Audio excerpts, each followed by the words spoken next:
Really? I've got a green. Put it up against another. And then, Yeah, I remember. It was not even the shape. Negative.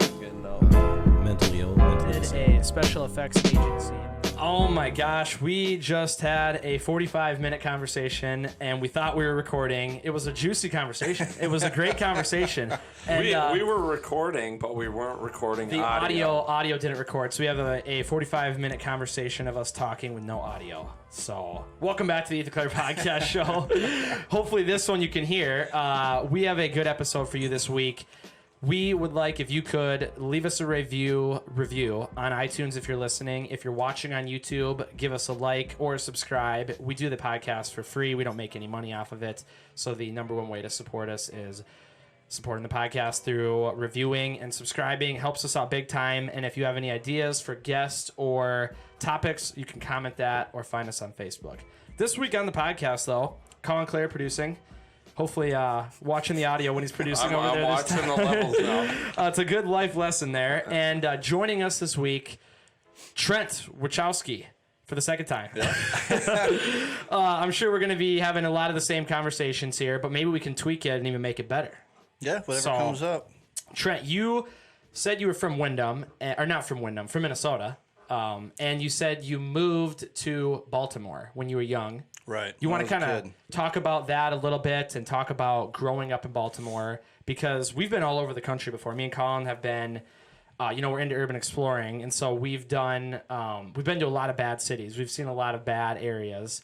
Baltimore, I always tell people, is the worst one. It's scary. It's a scary place. Definitely the sketchiest city I think we've been to, along with St. Louis, Detroit. I mean, there's just also sketchy. Yeah, Detroit. I forgot to mention that one sketchy. before. Yeah, Detroit and Gary, Indiana, and Chicago, St. Louis. There's just a weird thing in Baltimore where we were in the bad areas checking out these abandoned buildings, and we're like, we need to get out of here. We need to go downtown, get away from this. And you go downtown, and it doesn't get much better. It doesn't change much. It doesn't change much. So if you would want to talk about that a little bit, growing up in Baltimore, how was that experience? Baltimore is an interesting city. I like to say that there's good people everywhere. You just don't meet a lot of them in Baltimore, which is a joke because there are good people everywhere. Yeah, but Baltimore's got a crazy reputation. It's a hard city. It's an old industrial city, just like Detroit, just like St. Louis. It's kind of folded up on itself as our wonderful leaders have sent all the jobs overseas, you know. And that's kind of where we are. I mean, if you look at like Detroit, it's the same thing. There's tons of buildings that are abandoned, lots of factories abandoned. High poverty, high crime. Yeah. And Baltimore's very similar. You mentioned the jobs leaving. That was a big thing with Detroit with the car manufacturing. It was. And I don't know if that was the case with Baltimore. Is there like a main manufacturing thing like Baltimore's known for? There used to be a lot of them. Not in the same sense that the cars is. But yeah, Baltimore has had a long manufacturing history. The B&O Railroad came through there, so that was it was a good spot to load goods, just kind of like Chicago was. Yeah, you know what I mean? I think Sears and Roebuck was stationed out of Chicago. Oh, really? And they did that because it was halfway across the country, and they could, send orders by rail. Yeah. Baltimore, any of these other major cities are no different. Yeah. I'm trying to remember. We were in Baltimore, and there was a phrase on a bench, and it's like Baltimore, and I can't remember what it is. The something city. Was it the friendly or the? Oh my gosh, I don't know. It's gone through different things. At one point, it was the city that reads. Oh, really? Which is just not poetry true. or what? What's that? Poetry. What's his name's from Baltimore? Oh, Edgar Allan Poe. Yeah, Poe. Yeah, actually, one of the bars I played in, probably 2 or 3 nights a month, was called The Horse You Came In On. It's the oldest bar on the eastern seaboard. Really? It's also the bar that Edgar Allan Poe stumbled out of and died down the street on. Uh-oh. So they got a big statue downtown of him, don't they? They do. His gravesite, yeah. Yeah. Crazy stuff. So where in Baltimore did you mainly grow up? I know you said you moved. Right. So I lived, mainly I was in west side of Baltimore, so just outside the city line in a place called Randallstown, which is... It was county, but it was still kind of a rough neighborhood. It was a transition neighborhood. It was a mostly black neighborhood, so it was an interesting way to grow up as a minority in, I guess on the flip side of the coin, which not a lot of people in this country do. No. Yeah, West Side's a tough side. I mean, that's where a lot of the It's where all that stuff you see on The Wire happens. Yeah, and it seems like Baltimore is kind of, I don't know how much gang-related stuff goes on there, but would you say most of the violence is gang-related compared to just random shootings? Yeah, most of the violence is gang-related. That's how it seems anywhere, like Chicago. Yeah, I mean, there's definitely Bloods and Crips in Baltimore, but you also have a lot of Latin gangs now. Oh, especially really? like El Salvador is heavily represented. Huh. And it's kind of, MS-13. Oh, and yeah. it's kind of under the radar a little bit. I think because they don't want to tell the regular folks Probably. that they have a gang problem. Yeah. Even in the county. You know Drugs what I mean? out of hand in Baltimore at all? Or is Yeah, it- heroin. Heroin's the big one. Yeah. I've lost quite a few friends to heroin. Wow. And most of them were upper middle class white kids. So Yeah. It's an heroin's an expensive issue. drug, isn't it, to get? Well, heroin's heroin? actually cheap. Oh, is it? But the way that they get hooked on it is through pills like oxys and stuff like that. Oh, So okay. they start to get on these, prescription drugs, and then Yep. it's not doing it for them anymore. And Wow. heroin's pretty accessible, and it's heroin's really bad in Baltimore. It's crazy to think about some of these really blighted communities. We talk about St. Louis or Detroit or Chicago, and it's Baltimore, and you wonder what led to them to go down this path of doom and gloom and poverty, or were they always like that? Are these big cities just have an issue with population control, homeless? Especially right now with COVID. What led these cities to go down this path to where it's almost impossible to come out of? I mean, you look at like a Gary, Indiana, where the population used to be 300,000 people. Now they're down to less than 80,000 people. Baltimore's very similar. So in Really? 68, I believe it was 1968, they had, race riots in Baltimore. Oh, okay. And Baltimore's always been kind of a touchy city racially. They're one of the first desegregated cities, as far as I know. Mm-hmm. And the population's still relatively segregated. They're self-segregating, And at the time, I believe Baltimore had about 1.6 million people in really? 68. Wow. Now the actual city, like inside the city limits, is down below 600 to 1,000, I think. Holy cow. Really? And it's just, it's people don't want to live there. It's unsafe. Yep. There's not a lot of jobs, especially in the manufacturing sector. Like I know Mankato has great manufacturing. A lot of the Midwest has great manufacturing, Yep. even despite, leadership sending the jobs overseas. Yeah. A lot of these coastal cities have been mismanaged for 50 years or more by certain parties, and just criminal activity, stealing money, not doing what they need to do for their communities. Baltimore's no different. Really. And it makes you wonder what things going forward need to be done to stop, put an end to these criminals coming in and overriding communities. Where you look at California, you're talking about Baltimore, Gary, Chicago. People, mass exodus is out of there, where people just don't want to be a part of it. Right. People talk about California right now is horrible with the homelessness taking over, and the police aren't doing anything. They have to stop incentivizing it.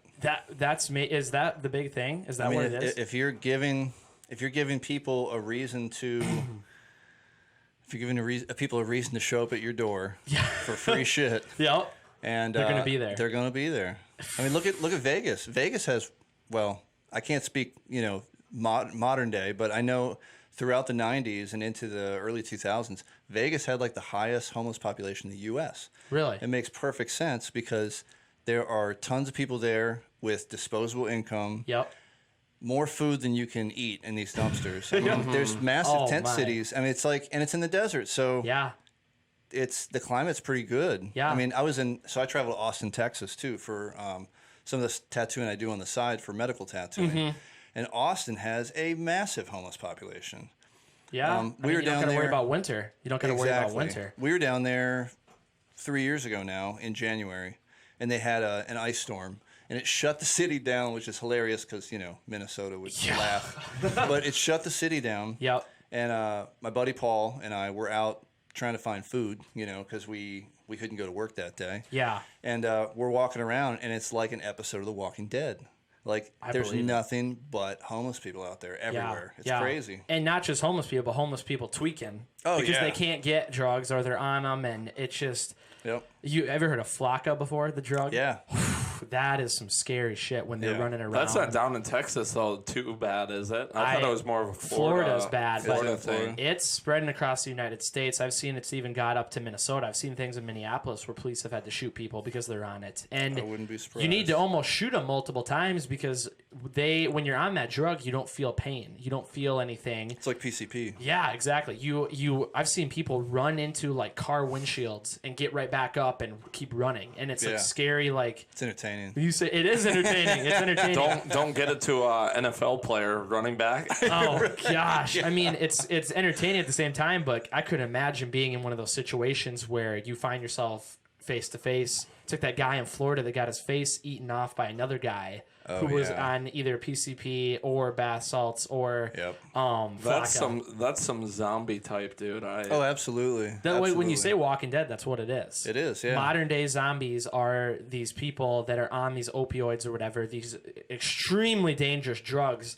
They're like 10 minutes away from overdosing on this stuff, and they get medical attention or help quick, literally by being shot. That's the thing that saves them, is these police taking them in, getting to the hospital, and getting whatever they got to get put in them to get the canceled effect of that. Right. It's scary stuff. I can't feel bad for him though. No. That's like if you're doing it eat to a bunch of yourself. drugs Yeah. and fight the police, you get shot. Yep. Yeah. Sorry. I think. They gotta know what they're getting into or something, don't you think? I would think so. I mean, think that it's probably they're- pretty rare that it's like Johnny come lately eats some Flocka and then ends up out there fighting the cops on the hood of a car. You know what I mean? Yeah. It's not one of those things where you probably don't. I'm guessing they're not just. Oh, I found this random bag of Flocka on the road or whatever. It's probably they're going out. They're probably going out of their way to find this stuff. Because they're in. It's horrible because they're in these horrible situations, living out there, surrounded by people doing drugs, and surrounded by people that don't have any benefit in your life, and so they don't have anything better to do but do these drugs that get them out of this world. They're in another place, and so they don't have to worry about their issues of not having money, of not having food, of not having a family that cares about them. And it's a horrible thing to think about. But like you said, they do it to themselves. They pick that path, and there are there are ways to get out of that, whether it's through like a religious thing or whether it's through like a shelter. Yeah, I think if people want help, we should give them help. Yep. I think but we still need to hold people accountable for their personal decisions. I mean, that's the contract that all of life is based on. Yeah. You know what I mean? Yeah. If we don't adhere to that contract, I think, you're seeing it right now in the U.S. Yeah. People are looking for handouts, is what Yeah. you're saying. That seems like the case right now. Or we're excusing behavior because we think, because we have some kind of conjured up version of what that person's life is like. You know what I mean? Yeah, So yeah. it's being sensationalized through the media. Yep. And we are actively glorifying people who are criminals. Yeah. You know? Yep. It's a dangerous road to go on. It is. And you're seeing that go on right now in like Portland. Yes. When you look at the stuff out there, I mean, you have one of the most progressive mayors in the country. And I was watching Rogan, and they're talking about this whole thing, and I've watched the videos before of, they've been protesting for over 100 days straight since George Floyd. And, Not just protesting, dude. They're going full out crazy. It's evolved. Yeah. It's Insane. evolved from a peaceful protest a long time ago when Right. they At took this over point- the multi-city block, and the mayor let them. Chaz. Yeah, Chaz. Or what do they Chop. change it to? Chop. Chop. Yeah. One of the two. It's absurd. And It the is mayor is, like I said, one of the most progressive mayors, and the mayor's moving now because they tried burning his house down. That's actually happened in a number of places. Minneapolis too, right? The Yep. mayor, he went to I one of think, their rallies, and they said, "Will you defund the police?" And he said, Yes, I saw He that. said, I cannot promise that. We can't, and they're like, get out of here. We don't want they you. booed him away. They booed him out of there. That's what you get for being soft. Yeah. I mean, it's why would you not- show it's up to not one of those good. rallies? Why would you show up to that? You know what they're going to ask you, impossible questions. Right. Why would you even show up? It's pandering. It could be. It could be. It's what it is. I think it's dumb. It's very dumb. dumb. Yeah, I think very it's dumb. I mean, if you wouldn't have respect for somebody, if you wouldn't have respect for that person, if you were just working for them, why the hell would you think you'd respect that person as a leader of a municipality. Yeah. It's it's crazy. Who are we putting in power here? Let's find the softest, tastiest morsel and let's throw them in there to deal and make the most complicated decisions that have to be made for everybody. Yeah. You know what I mean? It's ridiculous. And like I was talking about with Portland, now they're getting the stages where the mayor's letting force come in and take control because it's getting out of hand. People are, I've heard there's like a numerous, I don't know how many businesses there that are suing the city for not protecting them. Yep. Because the police weren't there when their businesses were getting broken into and they took over that large area. No one was there to stop them. And that area was completely The destroyed. police are overpowered, though. They've also cut their dicks off. They're not allowed to do anything at this point because they're so scrutinized that they're literally being, crucified for defending themselves or for taking down people on serious drugs or.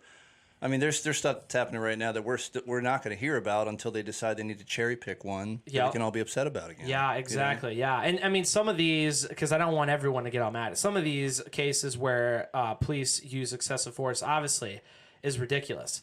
But the fact that people make that seem like it's all police officers, you know what I mean? Yeah, they act like it happens every day. Exactly. And it's actually a pretty rare occurrence. It is, yeah. It's a small number of occurrences. Obviously there needs to be, for those people that do horrible things, they need to be punished to the full extent. Right. But don't put that pressure on everybody else. Yeah, one does not make up the many. No. I mean, that goes with everything. People need to realize that, like, we with need racism, the police. Yeah. Exactly. People don't realize that anymore. I don't think. No, they're going to here real soon. They are. They're realizing New York because I think it's 300% murder rate increase. As soon as Minneapolis wants to defund the police and that happens, they'll realize pretty quick they want the police. Oh, absolutely. It's funny because you watch some of these riots and stuff going on, and somebody gets hurt, and now all of a sudden, get the police. We need the police. Yep. It happens every time. Exactly. Everybody in their life at least once has said, "Call the police, get the police." You know what I mean? So, like in some situation. Yeah. I mean, what you don't want is you don't want people doing whatever they want to do to stop it. I mean, when the contract with civilization means that we don't practice barbarism. Okay? When the barbarians are allowed to do what they want, all those people are going to be sorry. Yeah. You know what I mean? You need the police to stand between the citizens and barbarism. Yep. You know? Well, and what you have is you have police officers who are there protecting people who have the right to peacefully protest. And then you have people there that are peacefully protesting. And then you have the far people who are trying to cause... Who are making trouble. Yeah. And then they put everyone else that's there peacefully protesting, they make them seem like the bad people. Exactly. And then they're literally using the peaceful protests as a distraction for them to do whatever they want because that's all they wanted. Yeah. Well, you know what they could do? They can go burn down a building and then they can run back into the huge crowd of people that didn't burn down that building and they know they're not going to get caught. It's a huge distraction. It's no different than what a lot of our soldiers face in Iraq, Afghanistan, Syria, where you have a population of people who are uninvolved and unfortunately, the victims of war and turmoil. And then you have the people who are combatants that are hiding among them. And it's no different. It's the same thing. It's just happening in our country right now. Exactly. And that's why it's surprising to me that this is such a shock to a lot of people that this is going on. I think we've seen this before. Rodney King, the riots there, horrible amounts of damage in LA, and you see that happening in Minneapolis now. And it's just same thing, different decade. Same thing, different time.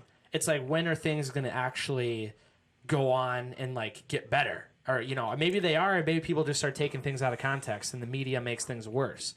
So the last time we saw all this was in 2015, 2016 with the Freddie Gray trial, which happened in Baltimore. Yeah. Yep. And that was I think that's where BLM first made an appearance. Was that the first? I think it was. I'm not 100% I think sure. it was. And, that Baltimore was a wreck. Was it Baltimore really? was a wreck. I mean, you can go back and look at footage later, but, I mean, it was like complete anarchy, burning cop cars, people laying in the streets, like Really? beat up, and yeah, it was pretty crazy. Looked like after the Eagles won the Super Bowl. Right? Yeah. That's kind of the other thing. I've seen people. It's bad, but I've seen people post pictures on Twitter where it's like, "Can you believe these riots are going on?" And then they're like, "Psych! This is when whatever team won the Super Bowl." It's crazy. And I saw one for Baltimore when after they won the Super Bowl. Yeah. I'm not sure what year that was, 2011 or whatever. But there was some crazy stuff going on because people get a little drunk and out of hand. And then Baltimore is just a tough, crazy city, though. Like they love their Ravens. oh yeah, I mean Baltimore's big football. sports Yeah. are crazy out there. And that's a tough football team. And Yeah, we're like, I didn't realize this until I left Baltimore, but Baltimore is like Oakland. They're the bad guys. Yeah, for I real. didn't realize that. It seems like it. they're the bad boys. Yeah. It seems like if you aren't from Baltimore, you really don't like Baltimore. But you're hated, right? Yeah, exactly. Which makes for good rivalries. Oh, but- for sure. Anywhere, Steelers. anywhere. Yeah, Steelers, Oh, exactly. yeah. Browns. Yeah, Browns, anywhere. Steelers. Anywhere on the East Coast, I feel like sports are number 3. You know, it's God, guns, sports. Right. Maybe that's more Texas. I don't know, but it seems like out there, every sports, you know, Patriots, whatever it might be, Steelers, Eagles is like huge. Yeah. You know. Well, it's their gang affiliation for middle class white people. Yeah, literally. Or middle class anybody. Yeah, I guess, exactly. Yeah. It's their I work at a desk all week and I hate my life, but I got football on Sunday. Oh, the weekend. Crack a beer. That's right. what it is. And it's crazy that you grew up you said you were the minority. Mm-hmm. Because we are from Windham, small town, and all white. Mm-hmm. I'm going to say all white because there's barely any. I mean, we had like a very small It's a amount majority. It's a majority white. How is your experience growing up in that compared to what we grew up in? Because that's got to be, you know, it was a very interesting thing. It was very different, and I'm sure I experienced what a lot of, you know, black people probably experienced growing up in Wyndham. I don't know. Was it like that there? I don't know what you went through. Like, so, like being, you know, just being picked on for being white, or, you know, having to fight a lot, or no, that's or not whatever, Wyndham. That's not you know. Wyndham. I wouldn't say that's Wyndham. It's like growing up, you know. Probably just looked at different. What's that? You were probably looked at different. Yeah, I mean, I had a lot of friends, you Yeah. know, but it didn't mean that you weren't still singled out. Mm-hmm. You know what I mean? And I'm sure a lot of black folks go through that too, or used to go through that. You know, probably at an earlier 100%. time in our history when people weren't as accepting and tolerant as they are now. Yeah, 100%. Maybe not this year, but Uh-huh. but yeah, it was weird. It was I didn't really think much of it as far as like it being racism. No. But Because you were probably too young to realize. Because you were. yeah, I just didn't want to get punched in the face. Yeah, you know what I mean? exactly. Yeah. But yeah, I don't know. It was interesting. It was an interesting dynamic, and it definitely made me who I am today. Mm-hmm. It's given me the ability to look at things more even-handedly because I don't think I am. I don't have the glasses on that everybody else has when it comes to what we've been told the world is like. You know, like, 100%. I've seen what the world is like. Yeah, and we talked about this 2 episodes ago about how people, you know, we're from small town Minnesota, not diverse. You know, a lot of people don't really realize what's actually going on out there when you're in these small, non-diverse towns. Not saying that everyone's like this at all. I'm not generalizing. I'm just saying there's a lot of people that don't realize there's a lot of bad people out there that don't care about you at all, and they're going to use you, extort you. Oh, yeah, a lot of people. And because but there's also a lot of great people. There are a lot of great people out and there. they're the ones that are helping each other not be extorted Yeah. by the bad people, hopefully. Exactly, yeah. And once again, maybe not this year. Yeah, this year I think is the outlier. Yeah, it's an anomaly. It's an anomaly for sure. I wouldn't be surprised if anything happened this year. Right. You know, they found aliens, it sounds like this year. Oh yeah, they've released the Pentagon. The Pentagon. Confirmed. Yep. UFOs. I saw the footage. Yep. And I saw the footage before the Pentagon, whatever, had to approve it, whatever the hell it's that stuff means. we've known forever. Oh, yeah. Ethan, does this mean Michael Cimino is coming on the podcast? Mike might have to come back on. Next week, actually, we're going to try to get a UFO guy on. Nice. But I don't, and that's one of those things where, you know, it's one of the main things. Oh, I guess this isn't even up there anymore. We have the alien part of the logo. And so I guess it's one of the main parts of the show. Oh, why does it keep going to that? The alien is one of the main parts. And so we've talked about aliens a lot on here. but I'm not one of those guys that's 100% a believer. But when I saw that Pentagon footage, I said, what is that they're chasing, and how the hell did it move so fast away Can from you pull that? it up? You've seen it before. I can have, pull it up but here. if people I'm just haven't trying seen to get it up here. Let's see. Okay. So there's the alien on there. So we have Right. Bigfoot, the alien. It's just a bunch of conspiracy theories. Yeah, Illuminati, which we'll get into. Yep. I'm going to look up this footage. I'm trying to think of, if I just type in Pentagon alien or UFO footage, I'm sure it'll come up. Yeah. It's been around for a long time. When the footage was taken. Well, there's a lot more footage that has been leaked from aircraft and Really? military aircraft. Yeah, this isn't the only one I've seen. This seems to be the most like famous one. Probably, would you agree with that? It seems like people. Well, the news covered it like crazy. Like when the Pentagon or whatever, I don't know what you call it, like declassified it. Declassified. Yeah. Yeah. Then the news covered it. But this video came out in, if I remember right, one of the videos shows an incident from 2004, and the other was from 2015. So this has been around for a long time. Mm-hmm. So here it is. If I could pull this up, is that showing up, Colin? Yep. Okay, so you see it there. I'm assuming that's right there. That black thing is what it is. And that just looks like a UFO. I mean, already. Or I guess it's an unidentified flying object. It looks like an alien ship.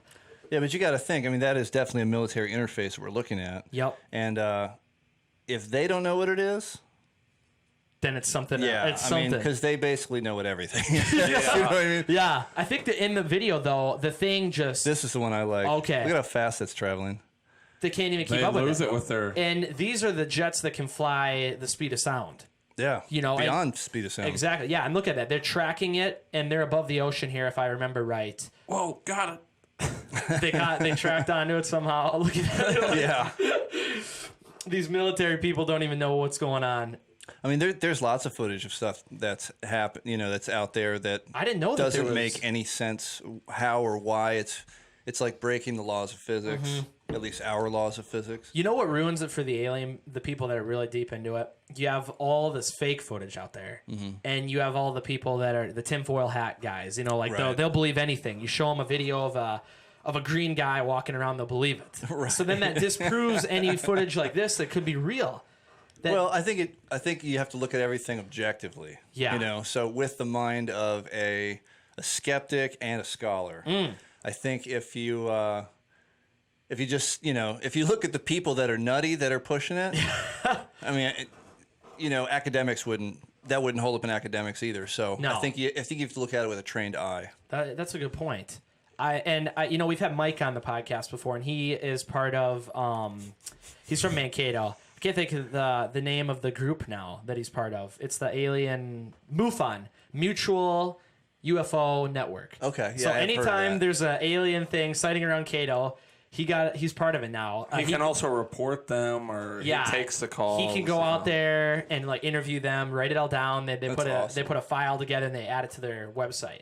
Awesome. And so he's the guy. If you ever have anything, Michael. The Midwest Michael is Cimino. like that's where UFO activity's hot, right? Yeah, it seems like The any Southwest. Yeah, Arizona and Yeah. Nevada seem to be big, and that's probably has to do with all the military testing Exactly. around there. Yep. The weird one is the was it the Phoenix light or the Phoenix lights or something? I can't think of the Yes, yeah, I remember seeing that. It's like 13 lights or whatever, and they all kind of move together. It's really bizarre. Very weird footage. And this is pre-drone. yeah, This is before we had drones. So you couldn't- before we knew about drones. True. Military might have had True. drones. True, but you got to wonder if the military would Do it right over a would city. do that with lights on. They'd probably Yeah. do it without lights. True. I used to live in at this one place in Maryland, just north of the city, called Cockeysville, Hunt Valley area, and there was there's a defense contractor there called AAI, and you would see little black helicopters flying around town, like little drones. Like I long, thought you meant like small helicopters. Well, yeah, they look like helicopters. Kinda, Oh, but they're drones. But they were drones, and this was I don't know, 20 years before drones. Really? Yeah, and See- you would see them flying around town. You'd be like, that's got to be coming from AAI. Yeah. I guarantee the military right now has some unbelievable shit that we will never probably know. I mean, if we find out about it, it won't be till 20 years from now. You know, if we have the iPhone, whatever, they got like some crazy holographic because how much the United States, correct me if I'm wrong, has the largest budget for their military than any country in the world, I'm pretty sure. I believe so, but we don't. I think some of the socialist or borderline socialist countries, we actually don't know what they spend. Like China. Yeah. I'm not sure we know what they spend. True. But yeah, I think we do have the highest budget, probably. If I had to place my bets, I'd probably say we have the most sophisticated and highly technological military in the world. We're the ones selling all the weapons. Exactly. And we help anybody who needs it seems like. That's on our side. So I guarantee there's some crazy stuff out there that we don't know about. And when they do the testing of it, people look up and they see it and they're like, what is that? Could be a UFO. Oh, absolutely. That could be a UFO. I think the Blackbird, SR-71 Blackbird. Is that the triangle shaped? No, that's the stealth bomber. Okay, stealth bomber. The SR-71 I think came out before that. What's it called? I want to get a picture of this. SR-71 Blackbird. They always have sweet names for these things. They do. They're real sexy. They have to sell them to the politicians. Oh yeah. Okay, so this is looking like a Star Wars deal. Right. So that was out forever before they declassified it. Really? Yeah. Oh, I thought this was like brand new. No. Oh my, that's a deal. That does look like something straight out of like a Star Wars. It really does. movie. It's like an X-wing fighter. Yeah, that is sweet. And this has been around for a long time. That's been around for a while. I mean, it doesn't have that interesting geometric anti-radar pattern that the stealth bomber does. Are you familiar with that one? Yeah. So it's like, I mean, you'll see that on naval ships now too. So they deflect radar and so they can go on undercover. Exactly. So they just won't appear on stuff because of the way that the metal's shaped and stuff. It's unbelievable. And it's weird when can stuff become declassified? Why would they want to? I don't know what drives them to do it. What's the point of doing that? So GPS was declassified in 1996, but that existed. Oh, who even knows? I mean, probably for 15, 20 years before that or longer. I mean, the internet, I think, was created in 76. That wasn't really declassified and available to us till like what, 90 or 91? Something like that. What, the World Wide Web? Yeah. That was late. I think that was like 90 something, 99. I thought it was late in the 90s. Well, maybe it was. I remember early in the 90s when I was in high school, and I go to my friends' houses who were into like online. They used to call them bulletin boards, but they're chat rooms now. Okay. Yep. So you get on and it's all just code and talking. Really? Yeah, and it doesn't look anything like what we have today. Those are the days of dial-up. Exactly. No one better be on the phone when you're on the internet. I grew up with dial-up. Yeah, I remember that when I was super young, because I was born in '97. I remember that when we were really young. If my dad was on the phone, we couldn't play games or we couldn't play internet games because it doesn't work. Long gone. Yeah, 28.8. What came before 28.8? 28.8. What's that? That was the. I don't know. Oh, was that like a browser? That was like I think whatever speed the modem ran at. Oh, okay.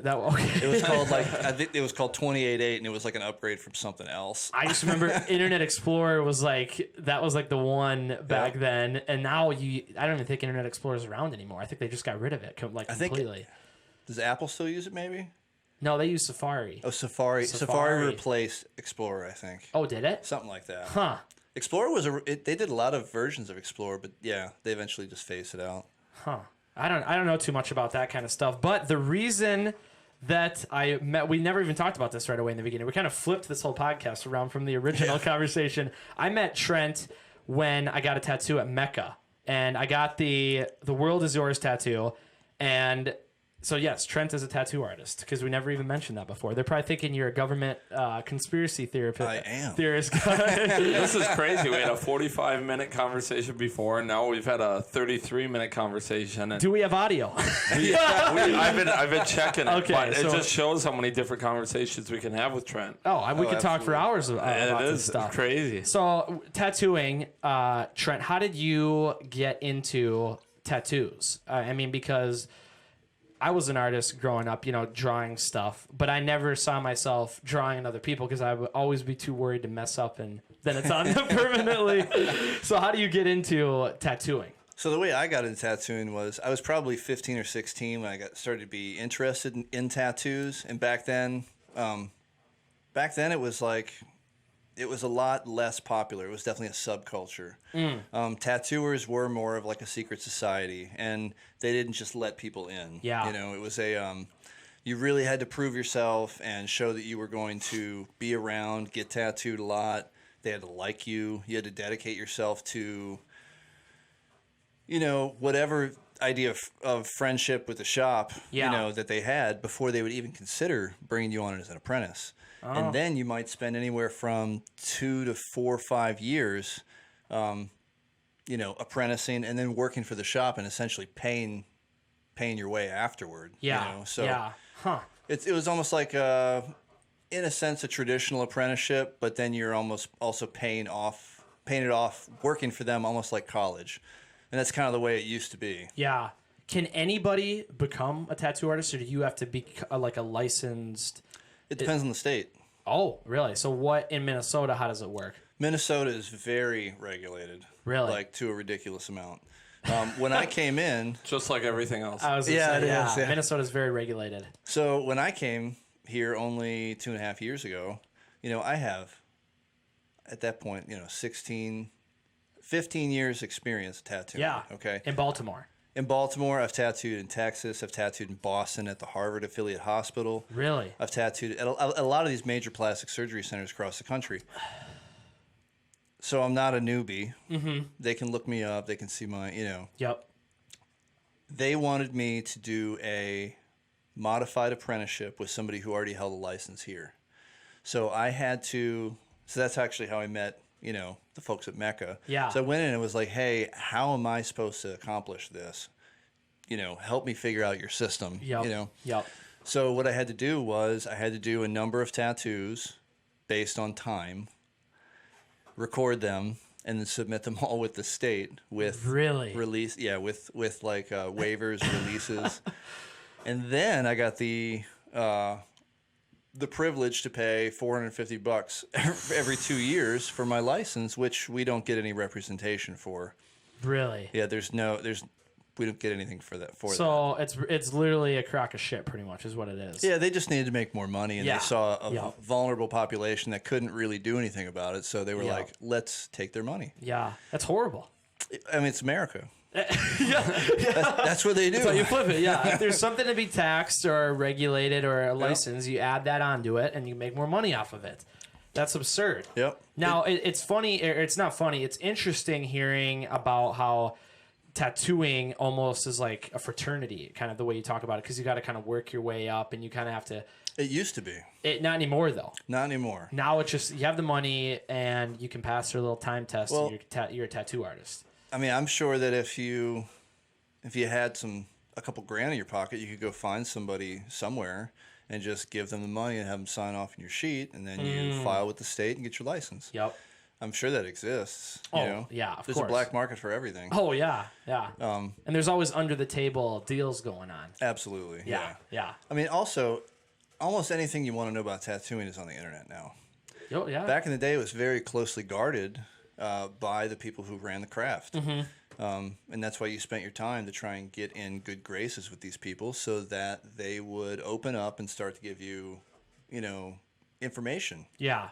And I've seen that some of my friends have got tattoos and they didn't pay very much for them and they're fading already. So are there, I guess a question that someone told me to ask you is, are there different qualities of, I don't know what they're doing differently, but why would one tattoo fade quicker? Because we're talking a tattoo that was gotten less than a year ago compared to Ink. I don't know. I don't know if are there different qualities of needle, ink. Well, like how does that? There's different qualities of everything. Yeah. But the big one is probably if they were an inexperienced tattooer, they may have chewed the skin up a little bit too much, or they were just put it in kind of rough. Yeah. There's a lot of things that can happen. Yeah. Really, what you're doing is you're striking the skin with a pin. Mm-hmm.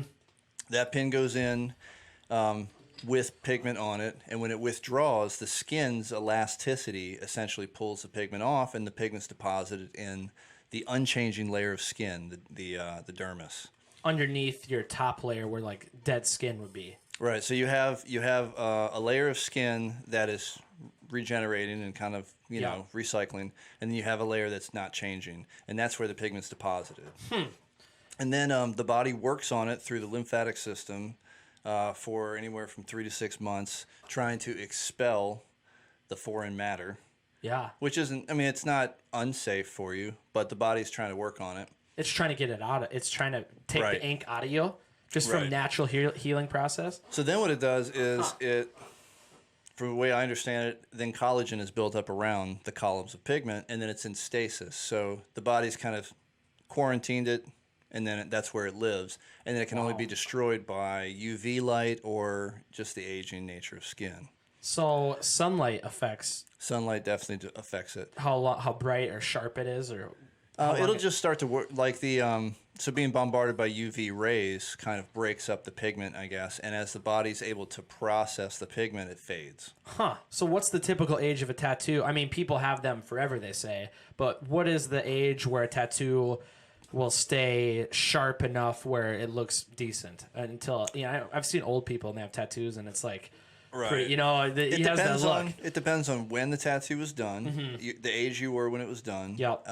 How much sunlight you get. It depends on your body health. Like skin is your largest organ, so if you have poor health, your skin's gonna be fucked. You know what I mean? Yeah. And you could tell. I mean, you could tell when people have like, they're just in poor health. Like you really see it in their skin. Yeah. Well, and you said They're not gonna heal well either. Yeah, you said the worst part for you is the wounding.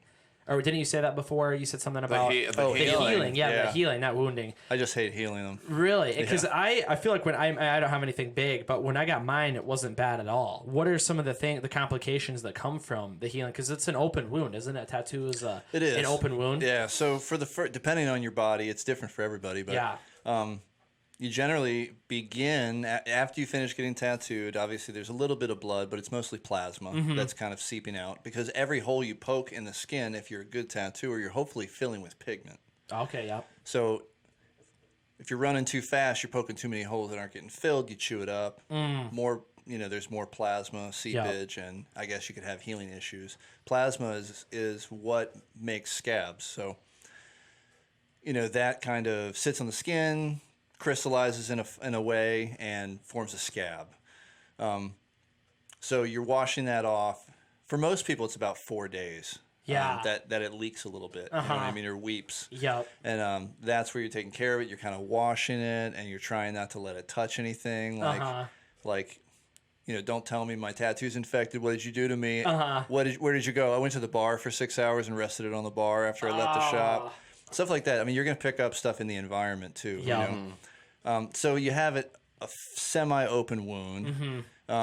That's just, it's coming in contact with all kinds of stuff. Yeah. And you got to wash it and put stuff on it, and it's a lot of babying for the tattoo. It is. And you could talk about people getting these huge tattoos, and that's a huge wound. Like if someone gets a full back tattoo or whatever, I can't even imagine the pain from healing that whole thing for how many days, because you have to be really careful, right? If it's a full back, you have constant shirt. You're leaning on stuff. Yep. So when I had my back, one of the sessions I had on my back, my wife was out of town with the kids. They were at the beach, and I was just home working.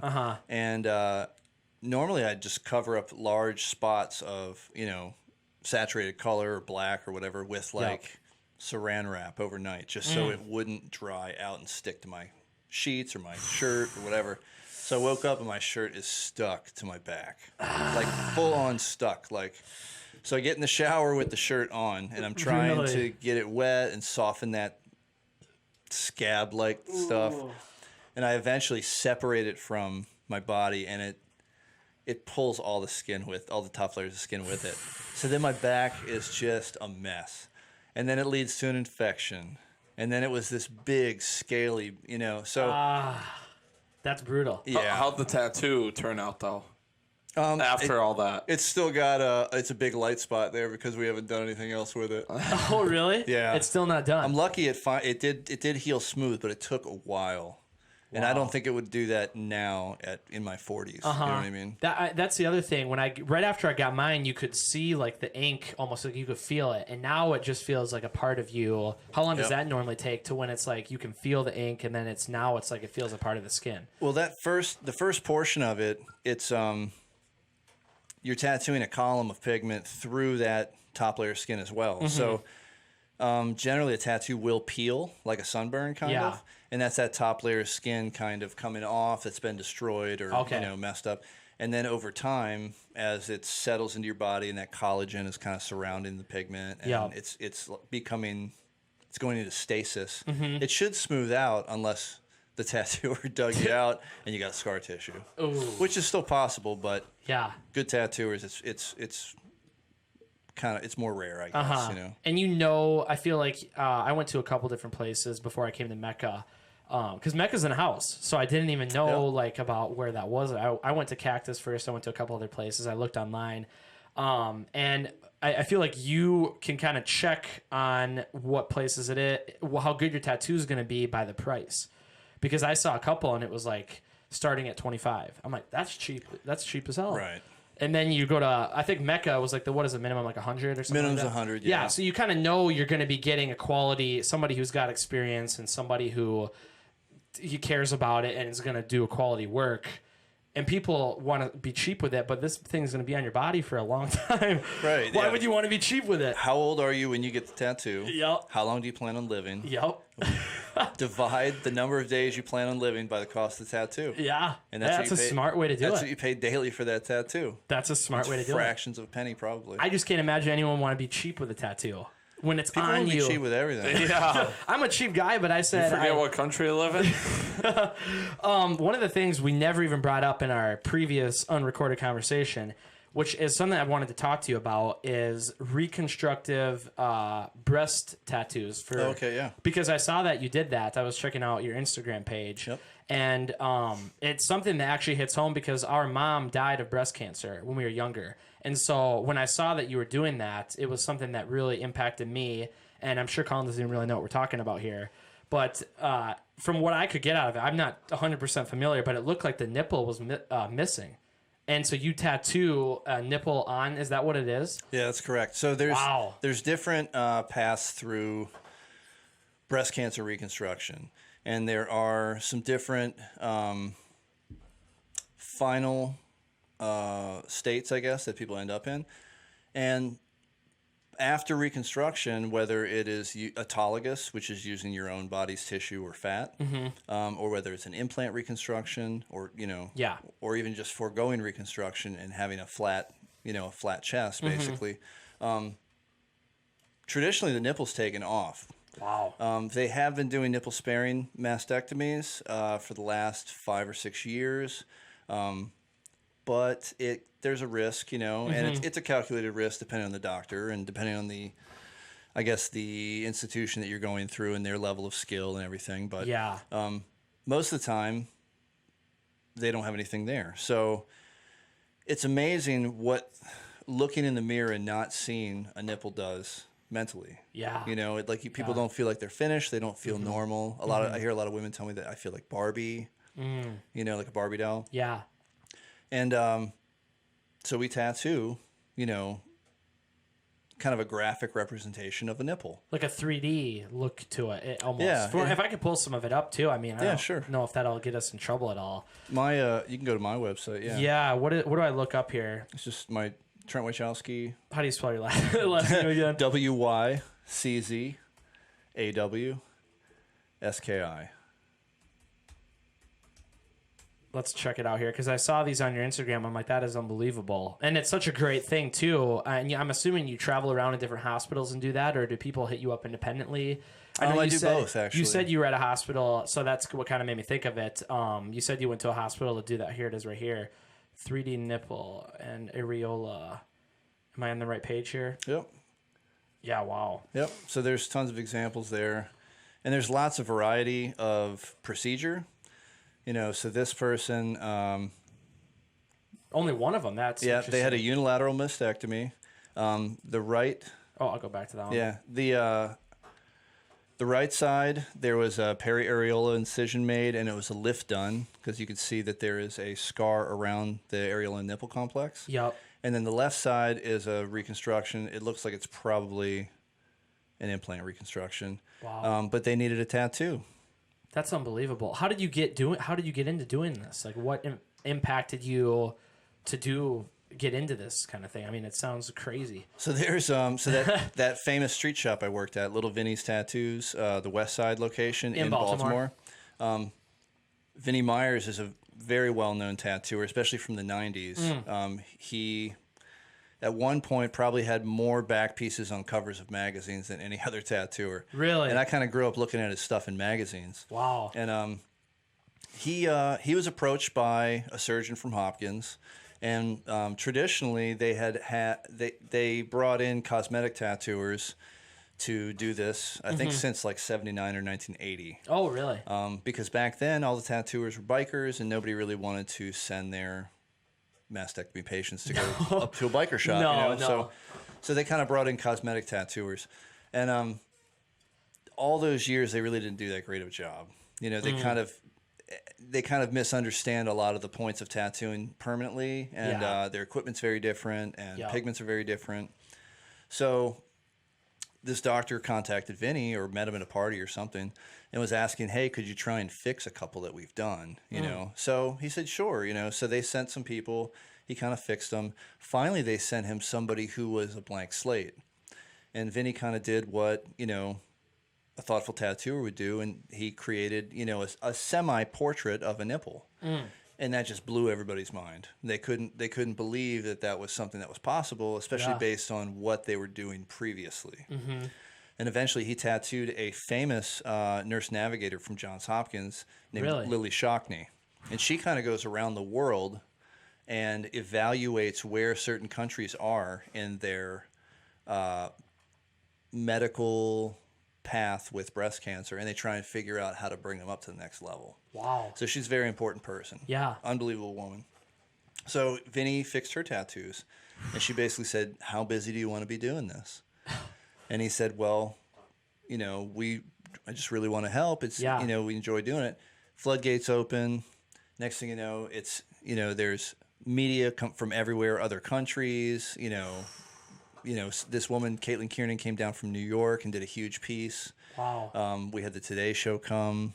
That's great. So Vinny was kind of getting into that, and as he was expanding and kind of getting busier, he needed people to kind of jump in. And I've always liked the idea of using tattooing for something useful. Yeah. Not just marking. Besides just helping people make bad decisions, So I was really into it.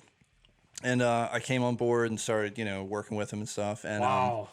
That's awesome. You've done an unbelievable amount on here. How many, do you know the total number of women that you've done these for, the tattoos? At this point, it's over 3,000. 3,000? How long does someone like this take to do both, if it was both? It depends on the condition of the skin and whether they've had radiation or not, and how thin the skin is post-mastectomy. And there's a lot of variables, but probably about an hour to an hour and a half total. And that's got to be a sensitive area to do it too. It can be. It just depends on the individual. Yeah. Wow. Some women have a lot of feeling. Some women have no feeling. A lot of women regain most of their feeling between years 3 and 5. So I've tattooed women who have been, they've been reconstructed for 10 or 20 years. Wow. So they feel quite a bit more. Yeah. And you show up to a hospital, and I'm assuming they just get a bunch of people for you that want to do this at the same time, or is it one So of the those way we things? do it is they recommend their patients to us. We kind of book them, and then we'll show up or fly out to that place, and then kind of see people all week. So really, the Harvard affiliate, Brigham and Women's Hospital in Boston, which is a pretty famous hospital. Yeah. We've been tattooing there for 5 years now, roughly. Really? Will you still go out there and do that? Yeah, I hope so. Once the COVID stuff is cleared up. Once that's all cleared up. Wow, that's unbelievable. We're doing 5 or 6 weeks a year just at the Harvard Hospital. Really? So, and I tattoo at 2 places in Texas. That's unbelievable. Plano Presbyterian, and then a private practice in Austin. Well, and the thing is, I'd never heard about this before. I never knew it was a thing, and I'm sure there's a lot of people out there that had no idea that you could do something like that, because it's something that probably a lot of people don't even think about. That when they get that surgery, that there's not a nipple anymore, right. And that's a psychological thing for these women that are going through it. I never even thought about that. And there's other applications too. I've tattooed a few men who have had really breast cancer, or have had to have a nipple removed for some type of medical condition. Also, people who are transgender, and they go through a transition. Often if you're going female to male, you don't have nipples anymore. Yeah. You know, so that's an application that this is good for too. Wow. And I feel like when people think about tattoos, they don't normally think about, like you said, helping. It's more of doing something just to get a mark on you or whatever it is. Tequila and cocaine. Yeah, exactly. Yeah. So I feel like this is something good to bring up because there's a lot of things out there that people don't realize that benefit other people. Just because you don't know about something doesn't mean that, you know, there's this thing here that I would have had no idea about. And our mom died of breast cancer. And I never knew that there was even anything like this before. So I really got to commend you for that. I saw this on Instagram and I thought that was super cool. And I thought this might be something cool to mention. I never even mentioned it before. Yeah. So look at that. Thank 45 minutes we talked and I never even brought that up before. Getting into it here though, we were before talking about New World Order and like the next thing, and that's about the time we realized we weren't recording audio. Right. So you were getting into it here, and you brought a book. Do you want to talk about that Yeah, sure. and what this is here? Because we literally just were getting into this, and I'm still seeing the audios going here, so that's good. Hey, I've checked it probably 30 times. Well, good work there. Good work. So you and I briefly talked about an island off the coast of Hawaii that most people don't know is a private island, and it's owned by the Sinclair family. The Sinclair family are a famous family that owns the broadcasting empire, Sinclair Broadcasting, and they were wealthy landowners in Scotland. They built Rosalind Chapel, if you're familiar with that. It was used in the Da Vinci Code movie. Okay, That's a real place. It was built in the 1500s, I think, or 1600s. Yeah, I There's remember. a lot of secret artwork and stuff in there that's related to the Freemasons. That's awesome. So I mentioned this book, Born in Blood. And what's interesting is this guy, John J. Robinson, started off just looking, he was doing research on writing a book about the Peasant Revolt from 1381, or the Wat Tyler Rebellion in England. It was during the time of Richard II, and it was brought about by this thing called the poll tax. And it had to do with the wealthy or the ruling class essentially trying to regulate the labor market post-Black Plague. So when the plague came, it killed, 1/3 of Europe. Huge. Yeah. I don't know. So there were a lot of job openings. A lot more than COVID. Exactly. Yeah. So there was a lot of openings in the labor market, and for the first time in English history, people of the labor class could almost write their own check. If you were a serf or if you were someone working for a wealthy landowner, and before you just had to accept what you got paid. Yeah. You know what I mean? Yeah. And that There was no life. negotiating. Exactly. Yeah. Well, now all the landowners needed workers. So that in a sense enters economics, and now you have a labor market where people are vying or paying for labor because they need people to run these farms. Yeah. So you could just say, screw you, I'm going to go work for this guy. Yeah. And that never happened before in history. No. So the poll tax was, instituted, and that was kind of the last straw because they had choked them to death over the 100 Years' War in France and had basically crushed the population for tax money. Yeah. And made a lot of bad decisions, and that's what leadership does, right? So if I can ask quick, this guy, John J. Robinson, what year was the book written, or what time period was he alive during? Was that during this time period that you're mentioning? No, he's a modern time period. Oh, he is a modern time period. Okay. So he was just looking into it, trying to find information. He was going into these royal libraries and these libraries that contained old documents and things that, records and things that were written. Churches and stuff would take information throughout history. Yep. And that's kind of how we have any information from the past, from historians or whatever. Yep. So he was doing research on the Peasant Rebellion. And the Peasant Rebellion, really briefly, it was a power dynamic. In June of 1381, some rebels from Essex and Kent, which are southern England, they were led by two guys, Wat Tyler and John Ball, who was a cleric. They marched on London. They massacred some Flemish merchants. They razed a palace called the Savoy, which was owned by John of Gaunt, who was a famous in that family of the king. Okay. And they attacked some selected holdings of a group called the Knights Hospitallers, okay? And that'll be important. And they set fire to the law books, and they killed anyone that they could get their hands on in local government. These are like the rioters or protesters of the past, almost. Right. That's what it sounds like a little bit. Yeah. And they were basically standing up to the government, which we don't do anymore. No, not well. Some might. So the king, who was I think only 14 at the time, Richard II. Wow. He met them for negotiations on the 14th of June, and while they were there, they were kind of led out there by the rebels. A small rebel force, which could kind of be like special forces kind of guys or whatever. Yeah. They ended up attacking and taking the Tower of London. Uh-oh. And they beheaded the Archbishop Simon of Sudbury and the treasurer, the royal treasurer, Robert Hales. And they were both responsible for the poll tax. Huh. So these people just tore up England, and history wants us to believe that this stuff just kind of happened spontaneously. Yeah. But this guy, John J. Robinson, through his, research, he's kind of found otherwise. So there was a mention one time in all the documents of this thing called the Great Society. And no one ever asks any questions about it. No one ever, elaborates on that. So he starts to try and dig into it and try to figure out what this is and where it may have came from and to get more information on it. Now, what's really interesting is the way this correlates with possibly correlates with the Knights Templar.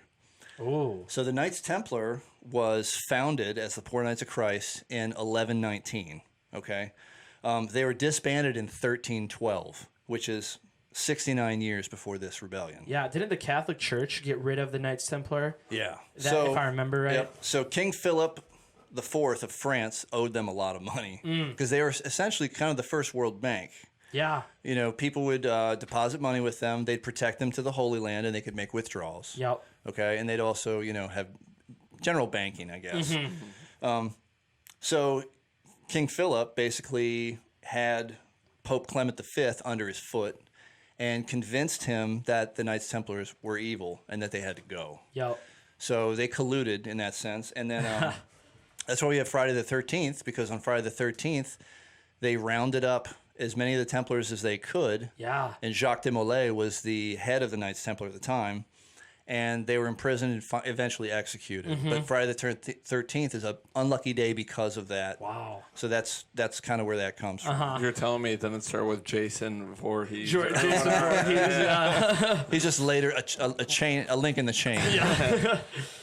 It's all part of the Illuminati. So what's really interesting is that the Knights Templar was a large organization, and they were sponsored by the church, That's the weird part, that they were sponsored by the church, but the church was the reason for their demise. Right. So politics played heavy in the church as well. In fact, politics was probably invented by the church, really. Yeah. They controlled everything through politics, and they controlled kings and kingdoms and fiefdoms through politics and through this Almighty God, complex. So most of the Knights Templar order was not captured. I mean, I think it was fewer than 300, maybe even fewer than 200 that were actually rounded up. Really? I didn't know that. So they had a fleet of ships that was unaccounted for. So they obviously fled somewhere. Yep. Some were actually rumored to have fled to Scotland, and they ended up helping Robert the Bruce fight for their war of independence against England. Similar time period, with like William Wallace and the whole Braveheart thing. Like that's that same time period. Okay. Now, I'm assuming I can kind of see where this is going. The fact that they were unaccounted for means that there's a chance that there's a group of these people that got away and that they're still in power today in some sort of way. So maybe not directly related to like power today, but evolution of this thought process. So he kind of starts to get into these ideas of, well, how would people disappear from the church, which had like essentially the hand, you know what I mean? They could get anywhere. Yep. They could get information from anyone. They could get you. You know what I mean? They were like God. They're like God. They were like, it was like the Matrix. It was like Mr. Smith. You know what I mean? So things would have to happen in order for these people to disappear. You can't just leave a religious order and all of a sudden the next day you are a mason, or you make hats, or you take care of animals, or you have some kind of job or whatever. So they kind of he thinks that they kind of had to have some sort of underground railroad, so to speak, or some way of helping each other, which would develop secret handshakes, codes, brotherhood, all these things. Yep. And I mean, being right across the channel from France, it's so close. I mean, like the Knights Templar were from, they were heavily French. You know what I mean? So being in England at the time, only 69 years after these people all had to flee, that's only about one generation maybe. Yep. So if they had to keep this underground thing alive, they'd be bringing in new people to the order or new brothers.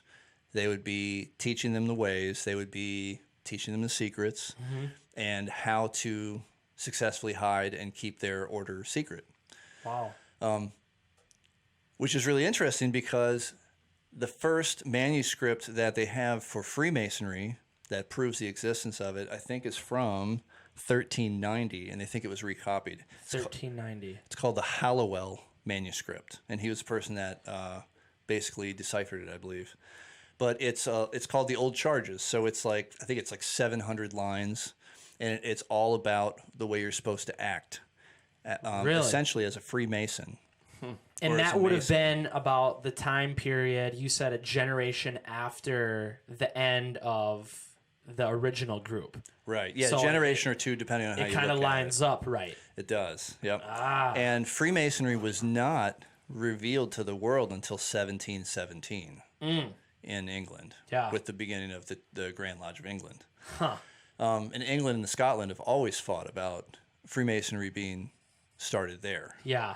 Yep. So it's really interesting how all of that correlates, and that we got onto that from the Sinclair family, who built Rosalind Chapel in the 1500s or late 1500s, and that it's full of Templar imagery and Freemason imagery that are intertwined. And if you look, I feel like if you look anywhere in major building projects and major things in the United States, there are Freemasonry symbols all over the place. There are, The Denver airport.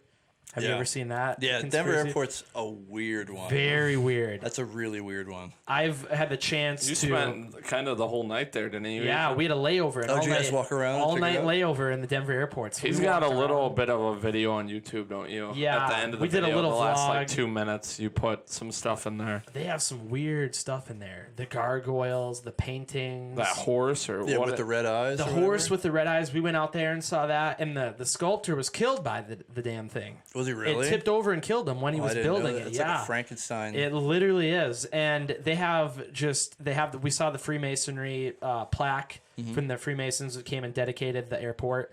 Yep. And the cornerstone weirdest part, ceremony. the weirdest part about the whole thing is Denver didn't need a new airport. The airport was fine, and the new airport's actually a lot smaller than the old airport, and it's a lot farther away from downtown than the old airport. Interesting. And there's a whole conspiracy that there's all these underground tunnels underneath the Denver airport, which is where the Illuminati, New World Order, Freemasons, whatever, would go to for meetings and stuff.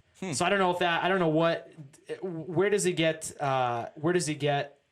what direction does it go in the book? With So this what's whole thing? interesting, it ultimately just ties the Knights Templar to the Freemasons, and that it was, this is up for debate, especially among Freemason historians too. Oh, yeah. But he finds so many correlations and so many similarities, and there's so many things that are still used in ritual today that are misunderstood in a modern sense that may have come from the Knights Templar. Wow. And not like in the late 1800s, there was this resurgence in Freemasonry to kind of find an origin or reconnect with some kind of mythical origin. Yeah. And the Knights Templar was one of the ones they picked, Really? kind of unknowingly, that this all might come out. It was always kind of thought, but they kind of just incorporated it into ritual and kind of made this mythology about it. Yeah. In order to, kind of lend authenticity to the idea. Yeah. But What do you think about it? Like, when you read the book, what were your thoughts on everything going on? Because obviously, like you said, there's much to be debated, but with so much evidence that's almost you can't even argue it almost. It's unbelievable. You should read the book. It's I one want of to. the best books I've ever read. That is, it sounds crazy, and I've seen a lot of it up front firsthand. Even like if you look at like the dollar bill and stuff like that, it seems like everything in American culture is about symbolism and all this, like almost history that people don't take the time to look into. When you were reading, what were your thought processes? Were you kind of skeptical, or were you like, there's something going on? What I thought was really interesting was that so John J. Robinson also wrote another book about the relationship between religion and Freemasonry. Oh, It's called The Pilgrim's Path. It's a very good book. He wrote both of these books not as a Freemason. Like he was not a Freemason. Yeah. So he was totally objective about it. yep. Which is really important because he later became a Freemason. Really? Because of all of the research he did and all of the experiences he had with the fraternity and how well he was treated and how all of this information that kind of came to pass. Yep. So reading that's the most important thing, I think, is that he's not a Freemason trying to find correlation where it might not exist or prove something that, is having a predetermined outcome and trying to find proof for it. He was led there by this other path, and that's what's so fascinating. I mean, it's very believable. I love the book. I think it's fantastic. I think everyone should read it because it's just captivating. Wow. So where does that connect with modern day New World Order conspiracy? We have friends I have a friend from Wyndham that is a Freemason. Mm-hmm. Where does that past history connect with modern day? Because obviously it's tough to keep a secret nowadays. Right. Where does that connect with modern day Freemasonry? So what's really interesting is that if you look at the tenets of Freemasonry throughout history and what they held important, it's all stuff that we take advantage of today or take for granted. The rights of the individual over the group or the state. Yep. Education, literacy, all of these things were like very taboo in old Europe and old kingdoms because you didn't want people to be able to read. People were not individuals. No. They didn't have sovereignty. They didn't have rights. Education wasn't important. All of these things were things that throughout history they pushed for in these in these countries and these places. Yeah. That's why when you look at the founding fathers of this country, so many of them were Freemasons. And when you look at their writings, and if you go back and read things like the Federalist Papers and stuff, you can see a lot of these tenets coming through. And that is also what is so interesting and why the U.S. is such an anomaly in world culture, world history, and why we were so different and so unique, and why it's probably up until, really after World War I, it worked so well. Yeah. You know what I mean? Yeah, they call it, what do they call it? We're an experiment right now for the rest of the world to see absolutely. Capitalism and freedom of the individual. And it's interesting to hear about all this stuff because it really makes you wonder, were the foundations of everything that we are from other people in these higher up groups that almost knew what was coming. That's what this almost seems like to me. When you talk about New World Order or the Illuminati or anything, we always talk about people that are higher up, that have a plan, and they use politicians and they use people. I would like to believe that they knew what was coming this entire time, that everything that is happening now, there's a huge divide in people. Oh, absolutely. There are changes in people's opinions on things. It's just such a mass divide right now that I would almost believe this is what they want. Oh, I would want agree. people to be, what would you call it? Distracted, so they can take care of their things. We're all busy, so we can't stand up to them. Exactly. So if you look at and I don't know how much the Freemasons are actually involved. There's probably people that are Freemasons that are involved, but I don't know as a general the whole fraternity is involved. I think most of the puppet masters, so to speak, are the ultra wealthy, like the House of Saud, the Rothschilds. Oh yeah. A lot of these big banking, families that have basically controlled the world for the last century or more. Yep.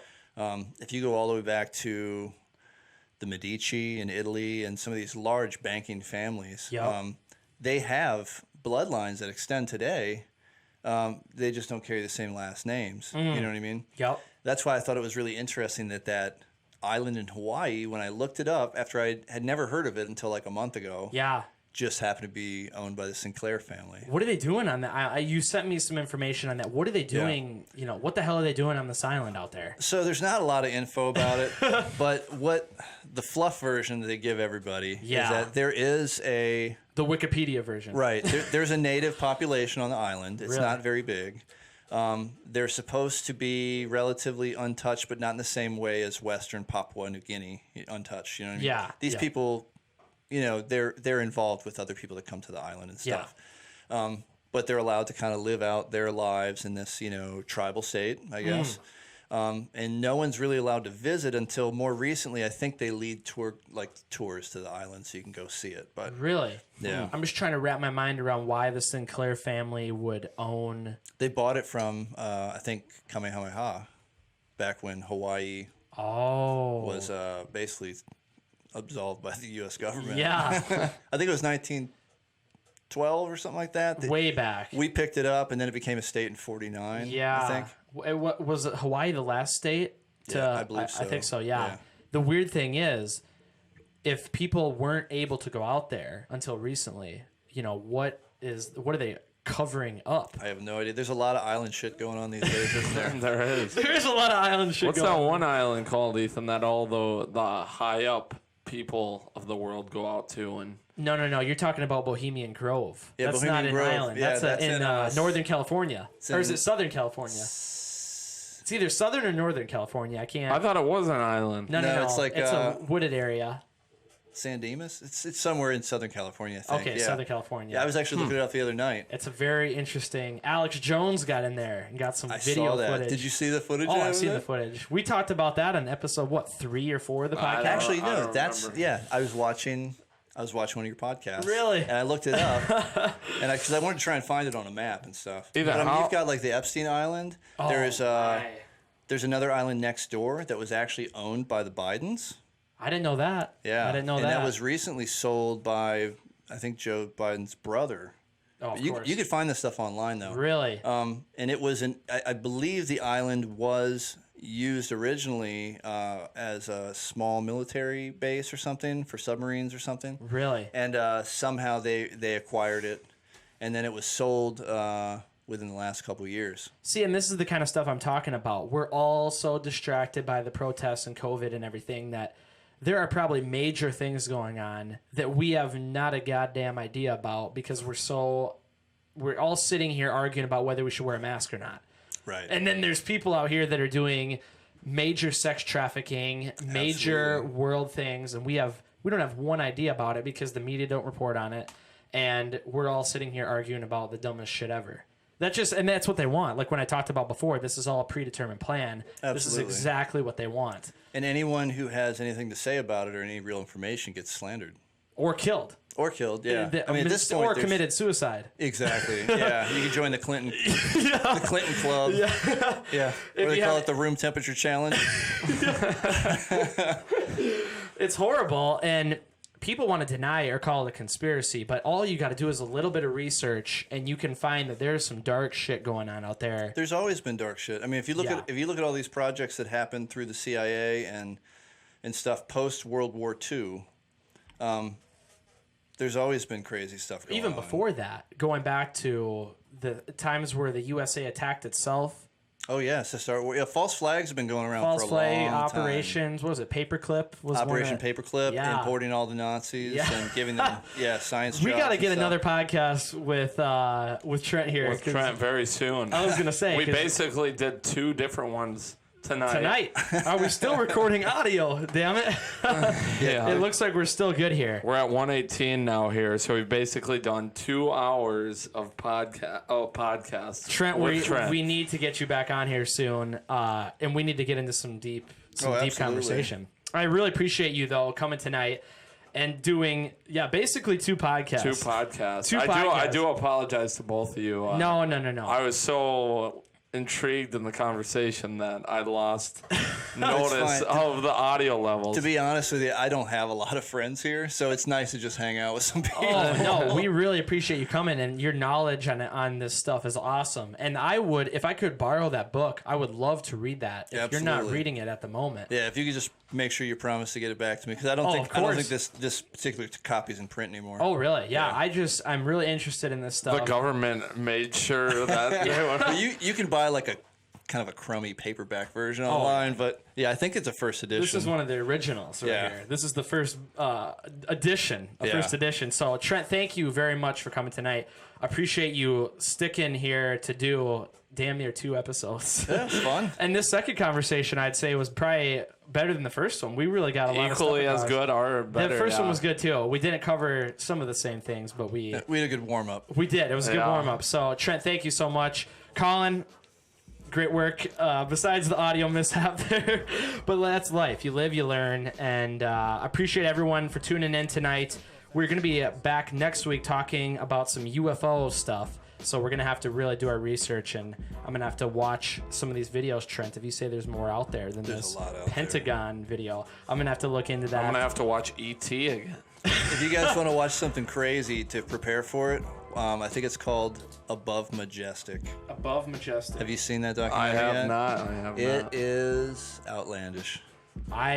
Is it on Netflix or anything? Or I is think it one of those you can find it on YouTube. YouTube. Okay, Yeah. it's a YouTube documentary. Okay. I want to say I saw it on Hulu too, randomly. Really? Yeah. So there's some credited people in it. Okay. There's also some really wild ideas. Some people out there. Yeah, I mean, and it's you watch it. I'll just check it out. Yeah. We'll talk about it next time. Come on. All right. Well, thank you, Trent, very much for coming tonight. Like I said, everyone in the beginning, if you could leave us a review, subscribe, get the channel out there. We really appreciate everyone for tuning in.